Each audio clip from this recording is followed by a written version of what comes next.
Hello friends and welcome to Coin Mühendisi Global. The 8th video of our Introduction to Technical Analysis series is about Bollinger Bands and how to use them. Before we start, I would like to say that you can have all the crypto information you need for free from our YouTube channel. So don't forget to subscribe and keep notifications on for our upcoming videos. You can add the Bollinger Bands from the indicators folder by typing BB on the search box. And also you can add it to your favorites by clicking this star button. Bollinger Bands are a type of price envelope developed by John Bollinger. Price envelopes define upper and lower price range levels. Bollinger Bands are envelopes plotted at a standard deviation level above and below a simple moving average of the price. Because the distance of the bands is based on standard deviation, they adjust to volatility swings in the underlying price. Bollinger Bands use two parameters, period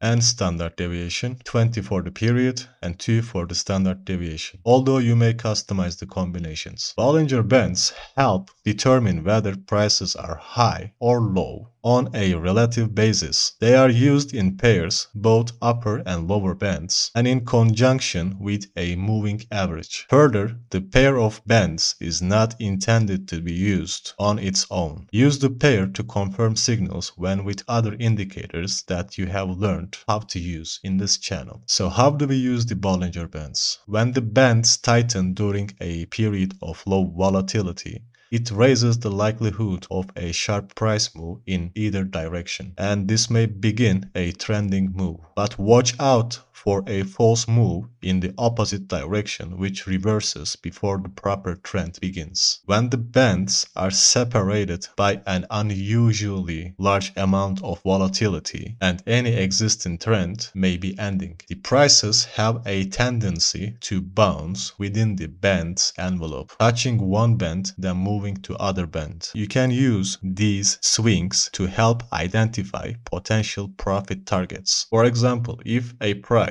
bounces off the lower band and then crosses above the moving average, the upper band then becomes the profit target. The price can exceed a band envelope for prolonged periods during strong trends. On divergence with a momentum oscillator, you may want to do additional research to determine if taking additional profits is appropriate for you. A strong trend continuation can be expected when the price moves out of the bands. However, if prices move immediately back inside the band, then the suggested strength is negated. Well, that is it for today. I hope you have enjoyed our content. If you did, please drop a like under the video, and if you would like to see more of our content, please click on the subscribe button. Thank you for watching and take care until next time.